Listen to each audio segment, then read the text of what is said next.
আমি বলেছি যে পৃথিবীর কোনো শহরে এরকম কবিকে অভ্যর্থনা জানানোর জন্য এরকম 13খানা হরিণ জল জল করে জ্বলেনি। আমারও বয়স 9 করে 50 হয়ে গেছে। আমি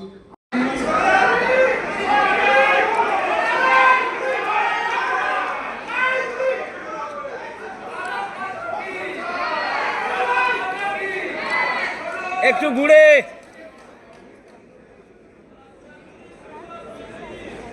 একটু এদিকে ঘুরবেন।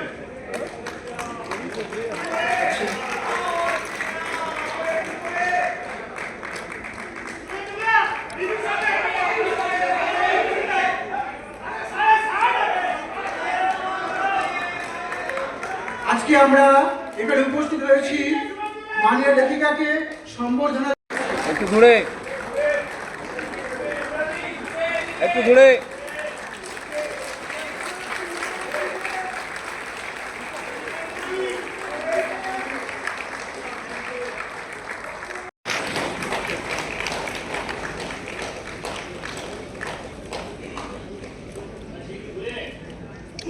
আমাদের মধ্যে উপস্থিত আছেন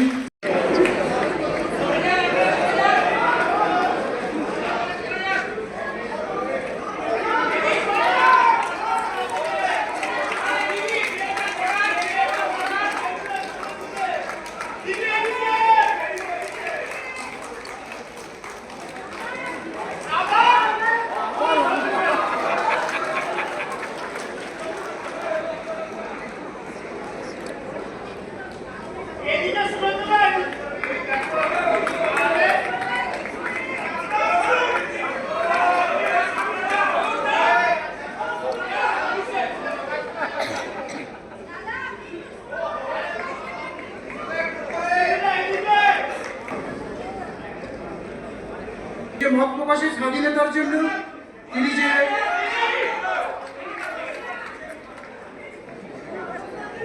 পেয়েছিলাম। শেষ পর্যন্ত একজন বাঙালি লেখকের জন্য দুই বাংলার কোথাও একটি ছোট ঘরও রইল না। ইউরোপ আমাকে নাগরিকত্ব, নিরাপত্তা এবং আশ্রয় দিয়েছে, আমি তার জন্য কৃতজ্ঞ। কিন্তু নাগরিকত্ব আর আপনত্ব এক জিনিস নয়। নিরাপদ বাড়ি পাওয়া যায়, ঘর তৈরি হয় ভাষা, স্মৃতি, সংস্কৃতি এবং মানুষের ভালোবাসায়। পশ্চিমবঙ্গের সঙ্গে সম্পর্ক আমার আজকের নয়। 70-এর দশকে ময়মনসিংহে বসে কলকাতার সাহিত্য পড়েছি, গান শুনেছি, রেডিওতে নাটক শুনেছি।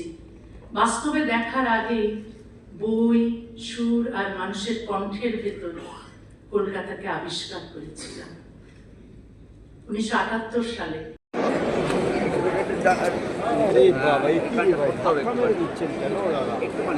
আচ্ছা, অর্গানাইজার বলছি কি স্টেজটা রেডি করে দিন। ভলেন্টিয়ারদের বলছি চেয়ারগুলো সরিয়ে দিন, স্টেজটা রেডি করে দিন। সুদূর আন্দামান থেকে এসছেন অনাদি বিশ্বাস, তিনিও দিদিরূপে বইয়ের সংকলন করেছেন, তাকেও মঞ্চে দেখে নেব পরে।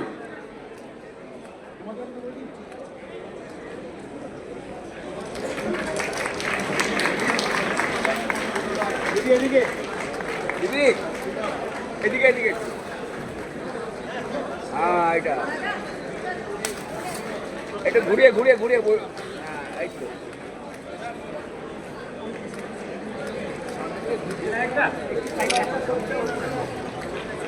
আপনারা অবাক হবেন, আজকে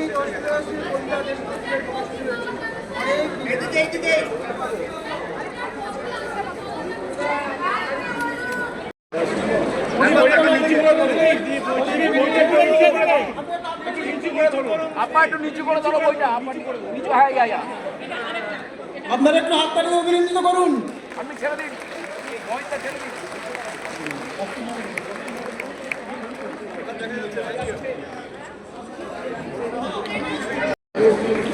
সেখানে নিয়ে এটি বইয়ের সংকলন করেছেন, সেই বইটির মোড়ক উন্মোচন হবে। প্লিজ।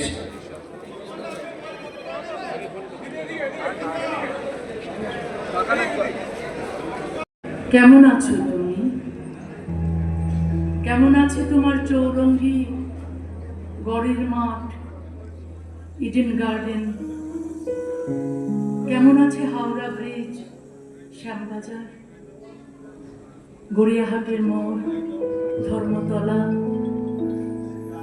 কথা ছিল চিতপুরের রাস্তায় খালি পায়ে হাঁটবো, জীবন দেখতে দেখতে যাব খড়কুটো মানুষের। কথা ছিল ফুটপাতের তেলে ভাজা কল বেরোনো ছোলা সেদ্ধ, আলু কাবলি আর লঙ্কার আচার খেয়ে ভালো মধুর গম্ভীর প্রভাত অম্বর মাঝে দিকে দিগন্তরে ভুবন মন্দিরে শান্তি সঙ্গীত বা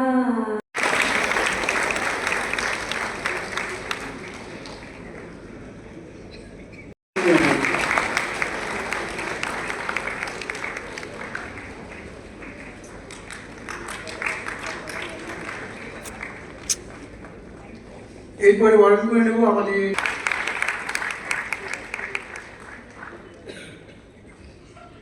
এবার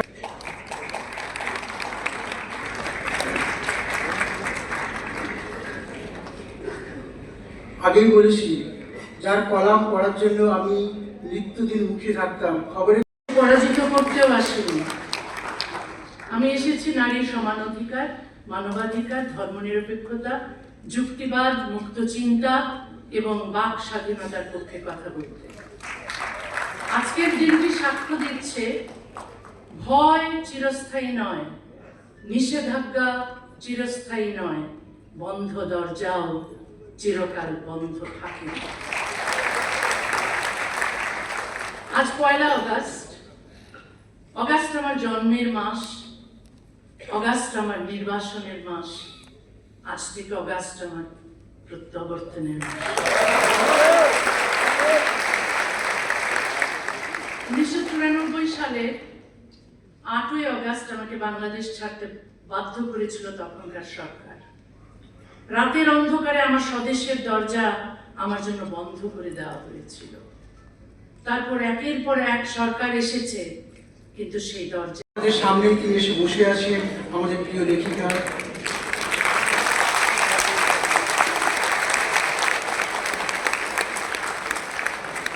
একদিন মনে হতো যে আমরা বোধহয় রাজনৈতিক প্রেক্ষাপট বাতাবরণ এমন হয়েছিল আমাদের রাজ্যে যেন একটা দমবন্ধ করা পরিস্থিতি, কিন্তু সেই অসম্ভবকে যে সম্ভব করে ফেলবো আমরা গুটি কয় লোক, এবং ধীরে ধীরে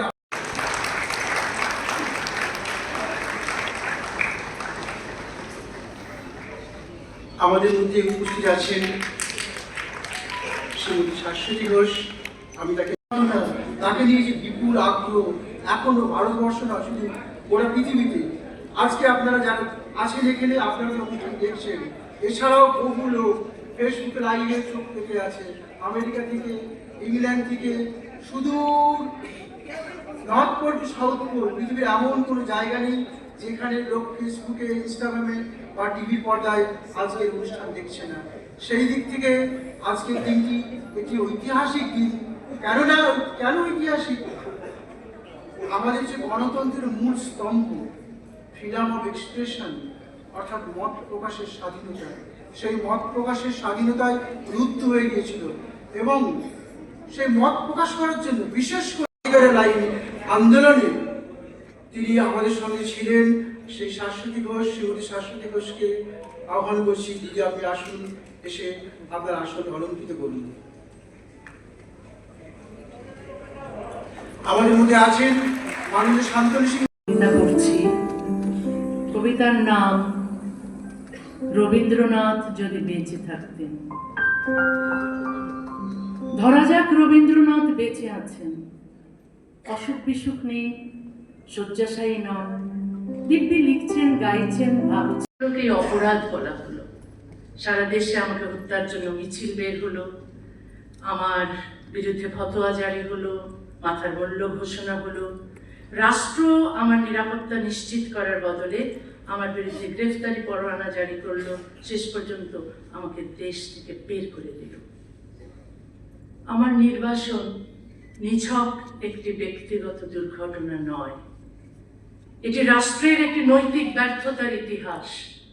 রাষ্ট্র যখন নাগরিকের অধিকার রক্ষার বদলে ধর্মীয় হুমকির কাছে নতি স্বীকার করে, তখন শুধু একজন লেখক নির্বাসিত হন না, আইনের শাসনও নির্বাসিত হয়, ন্যায় বিচারও নির্বাসিত হয়, রাষ্ট্রের নৈতিক সাহসও নির্বাসিত হয়। আমাকে সরিয়ে দিয়ে সরে আনাজ গুছিয়ে রাখি, ভাত মাছ নিয়ে এই বিদেশ বিভুঁইয়ে বারবার পাখি, হাত দুটো মাছি তাড়াবার মতো নাড়াই, মাছি তো নেই, তবে মনে মনে আমি কি তাড়াই।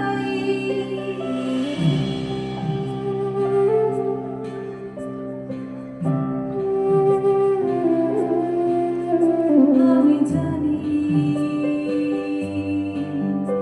আমি দুঃখ তাই।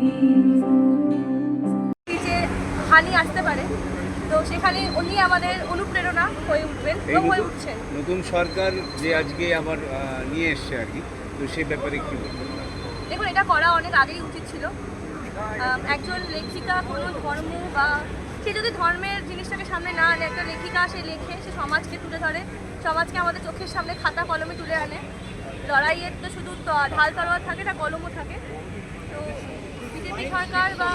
বিজেপি সরকার এসে যে এই ইনিশিয়েটিভটা নিয়েছে, উনি পারমিশন দিয়েছেন। এটা হয়তো আজ থেকে 15 বছর আগেও হতে পারতো, 10 বছর আগেও হতে পারতো, কিন্তু সত্তা পরিবর্তনের পর যে ইনিশিয়েটিভটা নেওয়া হয়েছে, তার জন্য আমি মনে করি পশ্চিমবঙ্গে উপস্থিত সমস্ত লেখক লেখিকা যারা প্রশাসনিক প্রধান হিসেবে শৃঙ্খল মুক্ত পশ্চিমবঙ্গ, বাঁধন মুক্ত পশ্চিমবঙ্গ, যেখানে সংবিধানের প্রতিটি স্তম্ভ সুরক্ষিত, সেই পশ্চিমবঙ্গে সবার আসার সুযোগ রয়েছে, সবার কথা বলার বাক স্বাধীনতা রয়েছে, এবং আজকে অত্যন্ত প্রিয় সম্মানীয় লেখিকা তসলিমা নাসরিন মহোদয়া এই বঙ্গভূমিতে গতকাল পদার্পণ করেছেন, আজকে কর্মসূচি করছেন। এটার মধ্য দিয়ে প্রমাণিত হয়েছে নতুন সরকারের হাতে এই বাংলার গণতন্ত্র, সংবিধান, বাক স্বাধীনতা, মৌলিক অধিকার